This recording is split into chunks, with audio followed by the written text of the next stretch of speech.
Question number 4.11 says that in a chamber, a uniform magnetic field of 6.5 Gauss, 1 Gauss is equal to 10 raised power minus 4 Tesla, is maintained.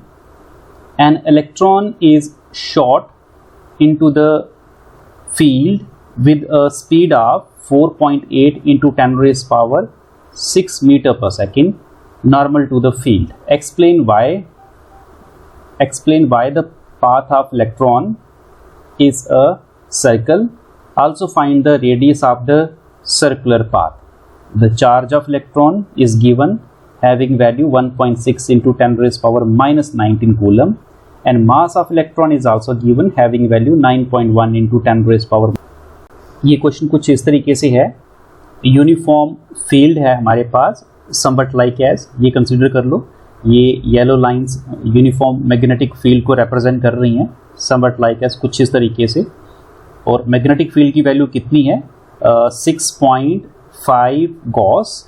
इसको Tesla में convert करेंगे. 1 gauss is equal to 10 raise power minus 4 tesla. तो ये बन जाएगा 6.5 into 10 raise power minus 4 tesla. That is the magnetic field.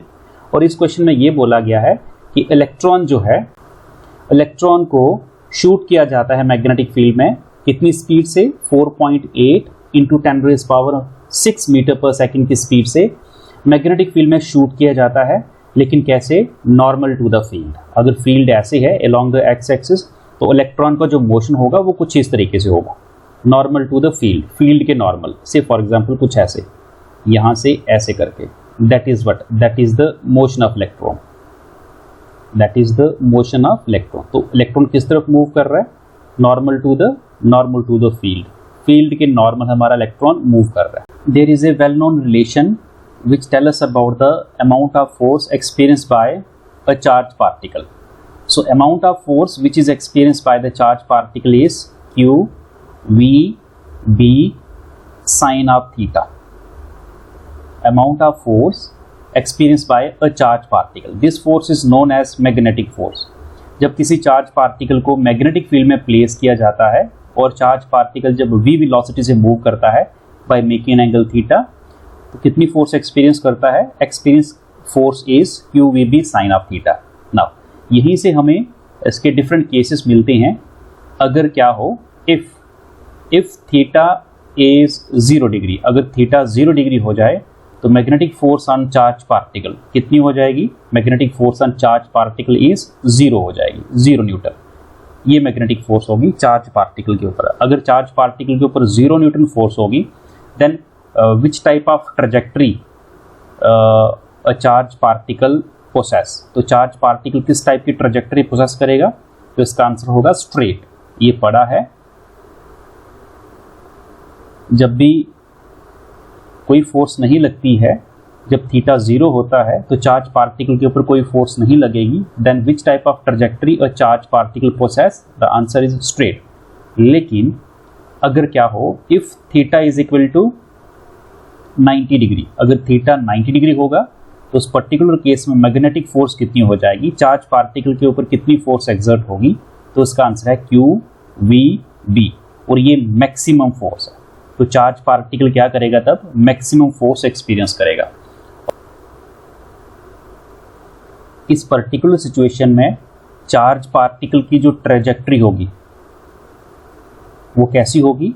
इस particular situation में जो ट्रेजेक्टरी होगी वो होगी हमारी सर्कुलर. वो हमारी सर्कुलर होगी. अगर रिलेशन नंबर 1 को, जो हमने ऊपर लिखा हुआ है, अगर इसकी हम वेक्टर फॉर्म रिप्रेजेंट करें, वेक्टर फॉर्म इसकी कुछ इस तरीके से होती है. F is equal to q v cross B. V cross B. तो इसका सिर्फ इतना सा ही मीनिंग है कि जो फोर्स एक्सर्ट होती है किसी चार्ज पार्टिकल के ऊपर, वो V क्रॉस B प्लेन के परपेंडिकुलर ही होगी. V क्रॉस B प्लेन के परपेंडिकुलर ही होगी ऑलवेज. सो जब भी चार्ज पार्टिकल मूव करेगा V क्रॉस B प्लेन में, जब भी चार्ज पार्टिकल हमारा V क्रॉस B प्लेन में मूव करता है, तो मैग्नेटिक फोर्स उसके परपेंडिकुलर लगती है, उस प्लेन के परपेंडिकुलर लगेगी, जिसकी वजह से वो सर्कुलर मोशन पोसेस करेगा. Second part is we also need to find the radius of the circular path. हमें रेडियस भी फाइंड करना है सर्कुलर पाथ का. तो सपोज कर लो कि सर्कुलर ट्रैजेक्टरी कुछ इस तरीके से थी चार्ज पार्टिकल की, समवट लाइक एज इस तरीके की एक ट्रैजेक्टरी है और ये सेंटर होगा और ये मैग्नेटिक फील्ड होगी, simple magnetic field acting inward somewhat like as. और एक चार्ज पार्टिकल कंसीडर कर लेते हैं, here we have a charge particle, यहाँ इलेक्ट्रॉन है तो इलेक्ट्रॉन कंसीडर करेंगे। So velocity of the electron, electron की जो वेलोसिटी होगी वो इस तरफ होगी, but a force which acts toward the centre of the circular track is centripetal force. एक फोर्स अंदर की तरफ लगेगी जो सेंटर की तरफ चार्ज पार्टिकल को पुल करने की कोशिश करेगी। जब चार्ज पार्टिकल सर्कुलर ट्रैक पे मूव करेगा, this force is centripetal force, that is Fc। But along with that, जब चार्ज पार्टिकल सर्कुलर ट्रैक पे मूव करता है, सर्कुलर ट्रैजेक्टरी प्रोसेस करता है, तो एक फोर्स और लगती है, उस फोर्स की डायरेक्शन भी टुवर्ड द सेंटर ही होती है और उस फोर्स का नाम है magnetic force, that is Fm। तो ये दोनों फोर्सेस इक्वल ही होती है। दोनों फोर्सेस का नेचर अगर देखोगे तो दोनों फोर्सेस की जो नेचर है वो चार्ज पार्टिकल पे एक्सर्ट होती है, बट किस तरफ फोर्स लगती है, toward the centre of the circle. So हम लिख सकते हैं सेंट्रीपिटल फोर्स को, centripetal force is mv²/r। And what is centripetal force के बाद ये magnetic force, that is qvb sin theta. So theta here 90 degree, तो साइन 1 हो जाएगा। So we can write here qvb, simple. हमें रेडियस फाइंड करना है, सो रेडियस कितना आ जाएगा r, ये रेडियस है हमारा, r is equal to mv²/EVNB। So ये हमारा क्या हो जाएगा, ये हमारा फार्मूला हो जाएगा जिसे हम यूज़ करेंगे रेडियस को फाइंड आउट करने के लिए। सो सिंपल है, यूज़ करते पैरामीटर। ये m क्या है, चार्ज पार्टिकल कौन सा लिया हमने इलेक्ट्रॉन लिया है, तो इलेक्ट्रॉन का मास होगा, ये mass of electron is 9.1 into 10⁻⁻31 kg। Velocity, what is the velocity of electron? The velocity of electron is 4.8 into 10⁻6 metre पर सेकेंड, लेकिन इसका स्क्वायर लेना है आपको, इसका स्क्वायर लेना है, सिंपल, क्योंकि v स्क्वायर है, divided by e। e be the charge of electron 1.6 into 10⁻⁻19 coulomb. v be the velocity, velocity वैसे कैंसिल आउट भी हो सकती थी, कोई बात नहीं। 4.8 into 10⁻6 into magnetic field, magnetic field 6.5 Gauss है, उसे टेस्ला में कन्वर्ट कर लेना है, 6.5 into 10⁻⁻4 टेस्ला, सिंपल। तो अब जो कैंसिल होता है उसको कैंसिल कर देते हैं, यहाँ से 4.8 into 10⁻6 और यहाँ पर स्क्वायर है तो ये कैंसिल आउट हो सकता था, यहाँ से भी ये ऑलरेडी कैंसिल हो सकता था, लेकिन किया नहीं हमने, सिंपल। तो फाइनली जब आप सॉल्व करोगे इसको तो जो रेडियस मिलेगा हमें वो मिलेगा 4.2 into 10⁻⁻2 मीटर। इसको अगर सेंटीमीटर में कन्वर्ट करना होगा तो ये बन जाता है 4.2 centimetre. So that is the radius of the electron on a circular trajectory. ये रेडियस, ये जो रेडियस है, ये वाला रेडियस, ये कितना हो जाएगा, this radius is equal to 4.2 centimetre, ये इन सेंटीमीटर्स में। So this is the question number 4.11। Question number 4.12 says that in the exercise 4.11 obtain the frequency of revolution of the electron in its circular orbit। हमें frequency find करनी है electron के motion की। does the answer depends on the speed of electron? क्या हमारा जो answer होगा, answer मतलब आंसर मीनिंग फ्रीक्वेंसी, क्या हमारी frequency speed of electron v पे डिपेंड करेगी या नहीं करेगी। ये दो छोटे छोटे पार्ट हैं जो हमें सॉल्व करने हैं इस क्वेश्चन में। तो सबसे पहला हमें यही फाइंड करना है, what is the frequency of electron. Again if we have a magnetic field and magnetic field is acting in the downward direction, कुछ इस तरीके से, और अगर हमारे पास एक चार्ज पार्टिकल हो जिसका चार्ज q हो, यहाँ चार्ज पार्टिकल को इलेक्ट्रॉन कंसीडर किया जा रहा है, अगर वो चार्ज पार्टिकल हमारा मैग्नेटिक फील्ड में मूव करे कुछ इस तरीके से, somewhat like as perpendicular normal to the field, तो वो चार्ज पार्टिकल हमारा सर्कुलर ट्रैजेक्टरी प्रोसेस करेगा, एक सर्कुलर पाथ प्रोसेस करेगा, दैट्स इट, और कुछ नहीं, कुछ इस तरीके से।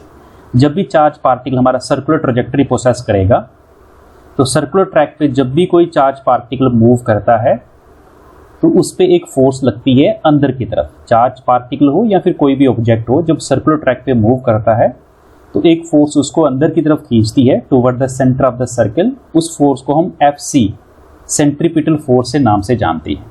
तो वो हमारी सेंट्रीपिटल फोर्स होती है। और सेंट्रीपिटल फोर्स कितनी होती है? Mass of the charge particle, velocity of the charge particle का स्क्वायर डिवाइडेड बाय रेडियस, इसके इक्वल होती है। अलोंग विद दैट एक चीज़ और हमें पता है कि जब किसी चार्ज पार्टिकल को मैग्नेटिक फील्ड में प्लेस किया जाता है तो उस पर, और वो जब चार्ज पार्टिकल मैग्नेटिक फील्ड में मूव करता है तो उस पर मैग्नेटिक फोर्स लगती है, और उस मैग्नेटिक फोर्स की जो डायरेक्शन होती है वो टूवर्ड द सेंटर होती है, उसकी डायरेक्शन भी टूवर्ड द सेंटर ही होती है। तो एक और फोर्स है जो चार्ज पार्टिकल पे लगती है जब चार्ज पार्टिकल सर्कुलर ट्रैक पे मूव करता है, और उस फोर्स की डायरेक्शन भी अंदर की तरफ ही होती है, टूवर्ड द सेंटर ही होती है, और उस फोर्स को हम बोलते हैं magnetic force, that is FM, magnetic force. और ये फोर्स कितनी होती है? QVB, ये हमारी फोर्स होती है। बट यहाँ पर चार्ज हमने इलेक्ट्रॉन लिया है तो इसी फोर्स को हम लिखेंगे EVB, सिंपल। तो इसको इक्वेशन नंबर 1 कंसीडर करते हैं, इसे इक्वेशन नंबर 2 कंसीडर करते हैं। अब डायग्राम को अगर हम देखें तो डायग्राम में दो वेक्टर्स हैं और दोनों की डायरेक्शन टूवर्ड द सेंटर है। दो वेक्टर्स हैं और दोनों की डायरेक्शन टूवर्ड द सेंटर है, और दोनों फोर्सेस, दोनों वेक्टर फोर्सेस को रिप्रेजेंट कर रही हैं, और दोनों फोर्सेस चार्ज पार्टिकल पे लग रही हैं, इलेक्ट्रॉन पे लग रही हैं, और किस तरफ लग रही हैं? दोनों सेंटर की तरफ लग रही हैं। तो दोनों फोर्सेस को हम क्या कंसीडर करते हैं कि ये दोनों फोर्सेस इक्वल ही हैं, सेम ही हैं। तो हम लिखते हैं कि FM magnetic force on this charge particle is equal to the centripetal force. Simple, दोनों को इक्वेट कर दिया जाता है बाद में। EVB is equal to, what is the formula of centripetal force? mv square upon r। तो यहाँ से velocity और velocity ये कैंसल आउट हो सकती है। एक velocity यहाँ है और यहाँ velocity का स्क्वायर है, तो यहाँ से velocity हमारी कैंसल आउट हो सकती है, तो कैंसिल कर सकते हैं इस चीज़ को हम। सो EB charge of electron, magnetic field MB upon R, simple, और कुछ नहीं। चलिए थोड़ा सा इसको रीअरेंज करते हैं। रीअरेंज कुछ इस तरीके से किया जाता है। There is a well known relation. Well known relation क्या है ये देखिए, यही लिख लेते हैं। We all know that there is a relation between linear velocity and angular velocity. Angular velocity और लीनियर वेलोसिटी के बीच में क्या रिलेशन है? V is equal to R omega, that is the relation. Okay, V is equal to R omega, that is the relation. तो यही V की value हम कहाँ पुट करेंगे? यहाँ पुट करेंगे सिंपली। तो आगे पुट करते हैं, EB is equal to M by R। What is the value of V? R omega, simple. अब यहां से R न्यूमरेटर में भी है और डिनोमिनेटर में भी है, कैंसल आउट हो जाएगा। तो यहां से R हमारा कैंसल आउट हो जाएगा, और हमें क्या मिलेगा? हमें मिलेगा यहां से EB is equal to M omega, simple. Now एक रिलेशन और है हमारे पास, एंगुलर वेलोसिटी या फ्रीक्वेंसी। इसका रिलेशन होता है 2 पाई न्यू। 2 पाई न्यू ये फ्रीक्वेंसी है। This is what? This is the frequency. तो इसको हम क्या करेंगे? यूज करेंगे यहाँ पर, क्योंकि हमें फ्रीक्वेंसी देखना है। तो ये रिलेशन बन जाएगा हमारा EB is equal to M omega. Omega की जगह पे लिखोगे आप 2 पाई न्यू, समवट लाइक ऐसा। आपको फ्रीक्वेंसी चाहिए तो हम लिख सकते हैं frequency is equal to this one, EB divided by 2 pi M। So that is the required relation. इसी रिलेशन को हमें डिराइव करना था और यही रिलेशन हमने डिराइव किया है। अब इस रिलेशन को हम अच्छे तरीके से अंडरस्टैंड करेंगे। इस रिलेशन में अंडरस्टैंड करने वाला क्या है, जो सेकंड पार्ट हमसे पूछा गया है वो यहीं से मिलेगा हमें। सेकंड पार्ट क्या पूछा गया है, सेकंड पार्ट ये पूछा गया है कि does the answer, answer means हमारा आंसर जो अभी निकला है, हमने फ्रीक्वेंसी निकाली है, does the frequency depends on the speed of the electron. तो यहाँ देखिए, अगर हम इसको और थोड़ा सा इलेबोरेट करें, इसको थोड़ा सा और इलेबोरेट करें, तो क्या इस रिलेशन में, ये जो हमारा रिलेशन है, इस रिलेशन को रिलेशन नंबर 4 कंसिडर करते हैं। क्या रिलेशन नंबर 4 हमारा, क्या रिलेशन नंबर 4 हमारा, दिस रिलेशन ये वेलोसिटी पे डिपेंड कर रहा है। देख लीजिए, अगर हम देखें तो फ्रीक्वेंसी किस पे डिपेंड कर रही है, अकॉर्डिंग टू हियर फ्रीक्वेंसी हमारी चार्ज पे डिपेंड कर रही है, चार्ज अपॉन मास रेशो पे, चार्ज अपॉन मास रेशो पे डिपेंड कर रही है। चार्ज यहाँ पर है, मास यहाँ पर है, और फ्रीक्वेंसी हमारी डिपेंड कर रही है मैग्नेटिक फील्ड पे भी। Clear? But frequency does not depends upon the velocity, इस पे डिपेंड नहीं कर रही है, इस पे डिपेंड नहीं कर रही है। तो यहाँ लिखा है does the frequency depends upon the speed of electron, तो हम लिखेंगे no, no, the frequency of electron do not depends